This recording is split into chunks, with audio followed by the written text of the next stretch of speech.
जय श्री कृष्ण। आप सभी प्रिय दर्शकों का हमारे अपने YouTube चैनल में स्वागत है।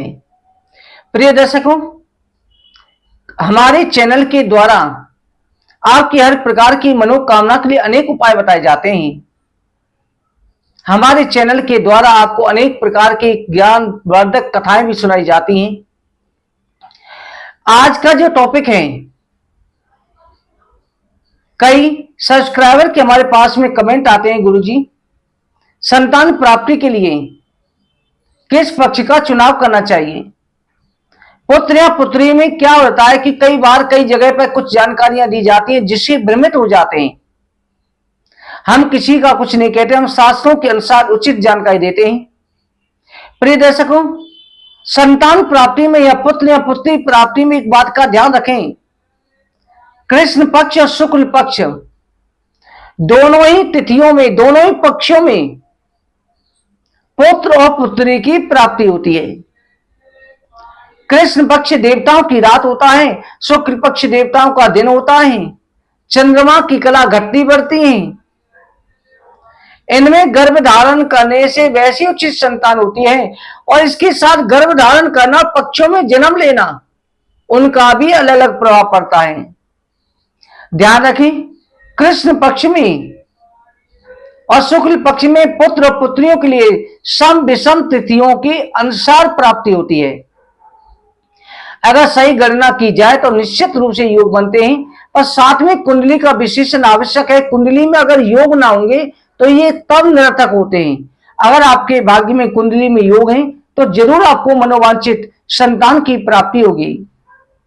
इसके साथ में प्रिय दर्शकों, ध्यान रखें, जैसे कृष्ण पक्ष की जो संतान होती है, कृष्ण पक्ष में भगवान श्री कृष्ण भी कृष्ण पक्ष अष्टमी को उत्पन्न हुए,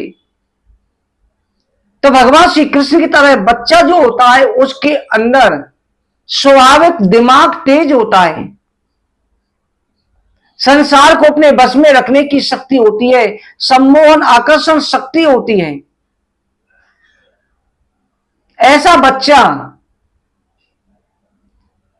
थोड़ा तेज कुटिल यानी तेज प्रवृत्ति का होता है, कुटिल चालक प्रवृत्ति आती है, परंतु उसको अगर सही संस्कार दिए जा रहे हैं, अगर सही संस्कार आपने शुक्ल पक्ष के को नहीं दिए तो वो भी भ्रमित हो सकता है।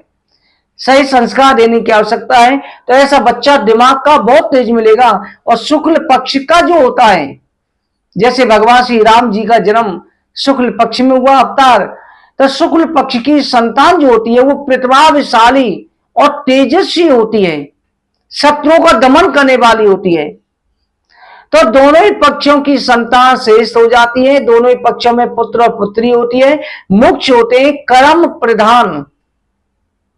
जैसे माता पिता के बच्चे के गर्भ धारण के समय, गर्भ जब पेट में रहता है या उस समय धारण कर रहे हैं, उस समय जैसे उनके विचार होंगे, जैसे कर्म संस्कार होंगे बच्चे पर, वैसे ही पड़ेंगे। इसलिए अपने कर्म सुधारो, भागवत हरि चर्चा करो, बच्चे को अच्छे संस्कार दो, जिससे जो है वो बच्चा आपका नाम रोशन करें। दोनों ही पक्षों में गर्भ धारण कर सकते हैं, दोनों ही पक्षों में कोई निषेध नहीं है। केवल तिथियों का, नक्षत्रों का, साथ में योगों का ध्यान आवश्यक है। प्रिय दर्शकों, इसी प्रकार की उचित जानकारी के लिए चैनल पर बने रहें। जय श्री कृष्ण।